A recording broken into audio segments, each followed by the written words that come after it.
Hi friends, Sancho വ്ളോഗ്സിൻ്റെ പുതിയ വീഡിയോയിലേക്ക് എല്ലാവർക്കും സ്വാഗതം. ഇന്ന് നമ്മളൊരു റെസിപ്പിയാണ് ഉണ്ടാക്കാൻ പോകുന്നത്. അതായത് എനിക്ക് ഇസ്രായേലിൽ ഏറ്റവും ഇഷ്ടപ്പെട്ട ഒരു സലാഡാണ്. അത് നമ്മൾ ഫലാഫൽ മേടിക്കുമ്പോൾ അതിൻ്റെ കൂടെ കിട്ടുന്നൊരു സലാഡാണ്. അപ്പോൾ ഞാൻ ഈ സലാഡ് മാത്രം മേടിക്കാനായിട്ട് ഫലാഫൽ മേടിച്ചിട്ടുണ്ട്. അപ്പോൾ അതെനിക്ക് ഭയങ്കര ഇഷ്ടമായിരുന്നു. അങ്ങനെ അതിനെപ്പറ്റി നോക്കിയപ്പോഴാണ് എൻ്റെ ഫാമിലിയിൽ തന്നെ ഒരാൾക്ക് അതുണ്ടാക്കാൻ അറിയാമെന്ന് പറഞ്ഞു. അപ്പം കാണുമ്പോൾ തന്നെ അറിയാമല്ലോ, നമ്മുടെ എഗ് പ്ലാന്റ് സലാഡാണ്. അതായത് ഇസ്രായേലി സ്റ്റൈൽ റെസിപ്പിയാണ്. അതെങ്ങനെയാണ് ഉണ്ടാക്കുന്നതെന്ന് നോക്കാം. അങ്ങനെ നമ്മുടെ എഗ് പ്ലാന്റ്, അതായത് വഴുതനങ്ങ കട്ട് ചെയ്ത് ഇവിടെ നിരത്തി വെച്ചിട്ടുണ്ട്. അതിൻ്റെ മുകളിൽ കുറച്ച് ഉപ്പ് നമ്മൾ വിതറി കൊടുത്തിട്ടുണ്ട്. ഉപ്പ് ഇട്ട് കൊടുത്തു കഴിഞ്ഞാൽ അതിനകത്ത് വെള്ളം കുറച്ച് വലിഞ്ഞു പോകും. അതിന് വേണ്ടിയിട്ടാണ് അങ്ങനെ ചെയ്തിരിക്കുന്നത്. നമ്മൾ ഈ പ്രാവശ്യം ചെയ്യുന്നത് എഗ് പ്ലാന്റ് ഫ്രൈ ചെയ്തിട്ടാണ്. അല്ലാതെ നമുക്ക് നമ്മുടെ ഓവനിൽ വെച്ചിട്ട് കുക്ക് ചെയ്തിട്ടും ഉണ്ടാക്കാം.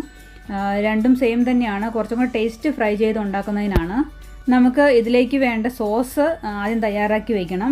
അതിന് നമുക്ക് ഗാർലിക്കാണ് വേണ്ടത്. ഇവിടെ ഒരു 5-6 ഇതുപോലത്തെ പീസ് ഗാർലിക് എടുത്തിട്ടുണ്ട്. അത് ചെറുതാക്കി കട്ട് ചെയ്തിട്ടുണ്ട്. പിന്നെ ഇത് സാലറിയാണ്. സാലറിയും ഇതുപോലെ തന്നെ കട്ട് ചെയ്ത് എടുത്തിട്ടുണ്ട്. നമുക്ക് വേണ്ടത് റേസിക് അഗ്വാനിയത്ത്, അതായത് നമ്മുടെ ടൊമാറ്റോയുടെ പ്യൂറി, അതായത് നമ്മുടെ സോസ് പോലെ ഇരിക്കും. നമുക്ക് റെഡിമെയ്ഡ് മേടിക്കാൻ കിട്ടുന്നതുകൊണ്ടാണ്. അല്ലെങ്കിൽ നമുക്ക് ഉണ്ടാക്കിയെടുക്കാവുന്നതേ ഉള്ളൂ. ടൊമാറ്റോ നമ്മളിങ്ങനെ ഗ്രേറ്റ് ചെയ്തിട്ടോ അല്ലെങ്കിൽ ഗ്രൈൻഡ് ചെയ്തോ എടുത്തിട്ട് നമുക്ക് ജസ്റ്റ് ഒരു പാനിൽ ഓയിൽ ഒഴിച്ച് അതിങ്ങനെ കുക്ക് ചെയ്തെടുക്കുവാണെങ്കിൽ തന്നെ നമുക്ക് ഈ സോസ് റെഡിയാക്കി എടുക്കാവുന്നതേ ഉള്ളൂ. പിന്നെ നമുക്ക് വേണ്ടത് കെച്ചപ്പാണ്. എല്ലാം നമുക്ക് ഇഷ്ടമുള്ള, അതായത് എഗ് പ്ലാന്റ് നമ്മൾ എന്തെങ്കിലും എടുക്കുന്നോ ആ അളവിനനുസരിച്ച് ഉപയോഗിച്ചാൽ മതി. നമ്മൾ എടുത്തിരിക്കുന്ന ഇൻഗ്രീഡിയൻസ് എല്ലാം കൂടെ ഒരു പാത്രത്തിലേക്ക് മാറ്റി.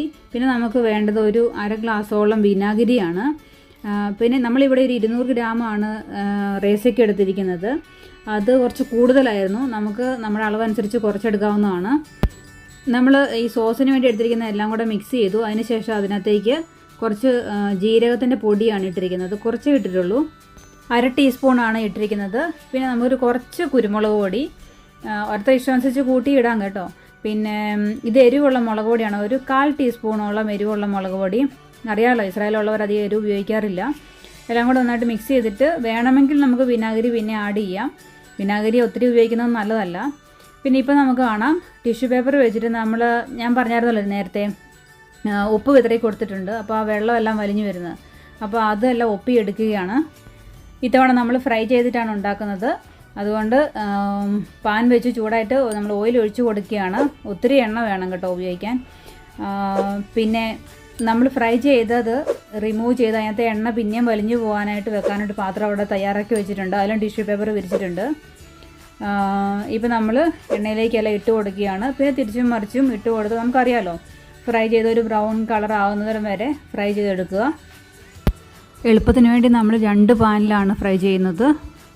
ഇതുപോലെ ഫ്രൈ ആയത് നമ്മൾ ഇതുപോലെ ടിഷ്യൂ പേപ്പറിൻ്റെ മുകളിലിട്ട് കൊടുത്തു. അതുപോലെ തന്നെ ടിഷ്യൂ പേപ്പർ വെച്ച് ഉള്ള ഓയിൽ നമ്മൾ എടുക്കുന്നുണ്ട്. എങ്കിലും നമ്മൾ ആക്കിയതിന് ശേഷം നമ്മളൊരു ബോക്സിൽ അടച്ചു വെച്ചതിനകത്തുനിന്ന് നമുക്ക് എണ്ണ ഇങ്ങനെ ഊറി വരുന്നത് കാണാം. അത് നമ്മൾ എണ്ണ ഊറ്റി കളഞ്ഞാൽ മതി, അധികം എണ്ണ ഉപയോഗിക്കാൻ ഇഷ്ടമില്ലാത്തവർക്ക്. പിന്നെ നമ്മുടെ സോസ് ഇവിടെ റെഡിയാണ്. ഇങ്ങനെ ഫ്രൈ ചെയ്തെടുക്കുന്നത് കുറച്ച് കഷ്ടപ്പെട്ട പണിയാണ്. കാരണം നമ്മൾ തിരിച്ചും മറിച്ച് വിട്ട് അവിടെ തന്നെ നിന്ന് ചെയ്യണം. ആ സമയം നമ്മൾ ഓവനിൽ വെച്ച് ഉണ്ടാക്കുകയാണെങ്കിൽ നമുക്ക് അധികം കഷ്ടപ്പാടില്ല. വയ്ക്കുന്നു, ഒരു 20 മിനിറ്റ് അല്ല 1/2 മണിക്കൂർ കഴിയുമ്പോൾ നമ്മൾ സാധനം റെഡിയാവും. പക്ഷേ ടേസ്റ്റ് ഇങ്ങനെ ആക്കുന്നതിനാണ് കൂടുതൽ. നമ്മൾ എല്ലാ എഗ് പ്ലാന്റ്സും ഫ്രൈ ചെയ്ത് കഴിഞ്ഞു. ഇനി നമ്മളത് സോസിലേക്ക് വയ്ക്കുകയാണ്. നമ്മൾ അത് ജസ്റ്റ് നന്നായിട്ട് ഫ്രൈ ആയതുകൊണ്ട് കണ്ടാൽ അറിയാം, തൊട്ടിട്ടുണ്ടെങ്കിൽ ഇത് വിട്ടുപോയാലും കുഴപ്പമൊന്നുമില്ല. നമ്മൾ മിക്സ് ചെയ്തിട്ടാണ് കഴിക്കുന്നത്. അപ്പം ഇത് ഈ സോസിനകത്തേക്ക് വെച്ചിട്ട് അതിൻ്റെ മുകളിലേക്ക് ആ സോസ് ഇങ്ങനെ നമ്മൾ ലെയറായിട്ട് തേച്ച് കൊടുക്കും. വീണ്ടും അടുത്ത ലെയർ വയ്ക്കുന്നു. അങ്ങനെ ഫുൾ കംപ്ലീറ്റ് ആക്കി ലെയറാക്കി വെച്ചതിന് ശേഷം നമ്മളത് പാത്രം കൊണ്ടോ അല്ലെങ്കിൽ ക്ലിങ് ഫിലിം വെച്ചോ കവർ ചെയ്തതിന് ശേഷം അത് ഫ്രിഡ്ജിലെടുത്ത് വയ്ക്കുക. അപ്പോൾ തന്നെ നമുക്ക് കഴിക്കാവുന്നതേ ഉള്ളൂ. പക്ഷേ അത് ഒരു ദിവസം ഫ്രിഡ്ജിൽ അടച്ചു വെച്ചാൽ നമ്മുടെ ആ സോസ് എല്ലാം കൂടെ വഴുതനങ്ങയിൽ നന്നായിട്ട് പിടിച്ചാൽ കുറച്ചും കൂടെ ടേസ്റ്റ് കൂടുതലായിരിക്കും. അങ്ങനെ നമ്മളെല്ലാം റെഡിയാക്കി കവറും ചെയ്തു ഫ്രിഡ്ജിലെടുത്ത് വെച്ചു. നെക്സ്റ്റ് ഡേ ആണ് നമ്മളിനി അത് പുറത്തെടുക്കുന്നത്. കുറച്ച് കഷ്ടപ്പാടുണ്ട്, എങ്കിലും ഒന്ന് ട്രൈ ചെയ്ത് നോക്കാവുന്നതാണ്. അപ്പോൾ വീഡിയോ ഇഷ്ടപ്പെട്ടാൽ ലൈക്ക് ചെയ്യണം, കൂട്ടുകാരിലേക്ക് ഷെയർ ചെയ്യണം.